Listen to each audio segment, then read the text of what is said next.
মা, এই একটি ছোট্ট শব্দের মধ্যে লুকিয়ে থাকে পৃথিবীর সবচেয়ে নির্মল ভালোবাসা, আশ্রয় আর অক্ষয় মমতা।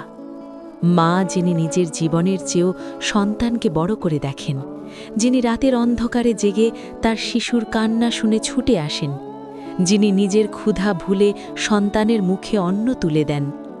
মা হলেন সেই ফুলের গাছ যার কাঁটা নিজের বুকে বিঁধলেও ফুল ফুটিয়ে তোলে সন্তানের জন্য। মা হলেন সেই নদী যার স্রোত কখনো শুকায় না, শুধু সন্তানের তৃষ্ণা মেটাতে বয়ে চলে অনন্তকাল। কিন্তু কখনো কখনো এই মায়ের হৃদয়ও ভেঙে যায়। একাকিত্বের অন্ধকারে, মানসিক চাপের ঝড়ে, পোস্টপার্টাম ডিপ্রেশনের অদৃশ্য বোঝায় মা হয়ে ওঠেন অসহায়। নড়াইলের আলোকদিয়া গ্রামে যেমনটি ঘটেছে, মাত্র ৩.৫ মাসের নিষ্পাপ কন্যা তাবাসসুম, যার ছোট্ট হাত দুটি এখনও মায়ের আঙুল ধরতে শেখেনি, যার চোখ দুটি এখনও পৃথিবীর সৌন্দর্য পুরোপুরি দেখেনি, তাকে তাঁরই মা আরিফা বেগম গলায় গামছা পেঁচিয়ে শ্বাসরোধ করে হত্যা করেন, শুধুমাত্র শিশুর অবিরাম কান্না সহ্য করতে না পেরে। আরিফা, যিনি ১.৫ বছর আগে কুয়েত প্রবাসী চান মানিক মোল্লার সঙ্গে বিয়ে হয়ে স্বপ্ন দেখেছিলেন এক সুন্দর সংসারের। স্বামী দূর দেশে, শিশুকে নিয়ে বাবার বাড়িতে বেড়াতে এসেছিলেন।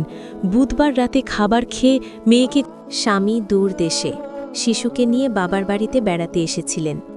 বুধবার রাতে খাবার খেয়ে মেয়েকে কোলে নিয়ে ঘুমিয়েছিলেন, কিন্তু সকালে ঘুম ভাঙল এক ভয়ঙ্কর সত্যে, তাবাসসুমের নিথর দেহ।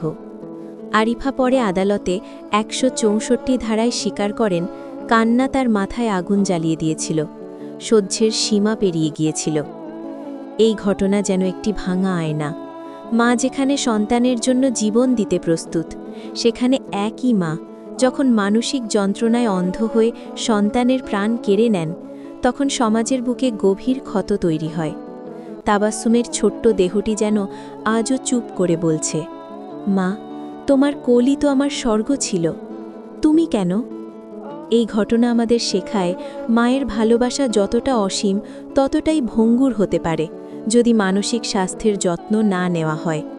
নতুন মায়েদের একাকিত্ব, ডিপ্রেশন, পরিবারের সাপোর্ট এসব অবহেলা করলে কত বড় বিপর্যয় ঘটতে পারে। মা, তুমি পৃথিবীর সবচেয়ে পবিত্র শব্দ। তোমাকে ভালোবাসি, তোমার যত্ন নিই, তোমার মানসিক স্বাস্থ্যের দিকে নজর রাখি, যাতে কোনো দিন এমন হৃদয় বিদারক ঘটনা আর না ঘটে।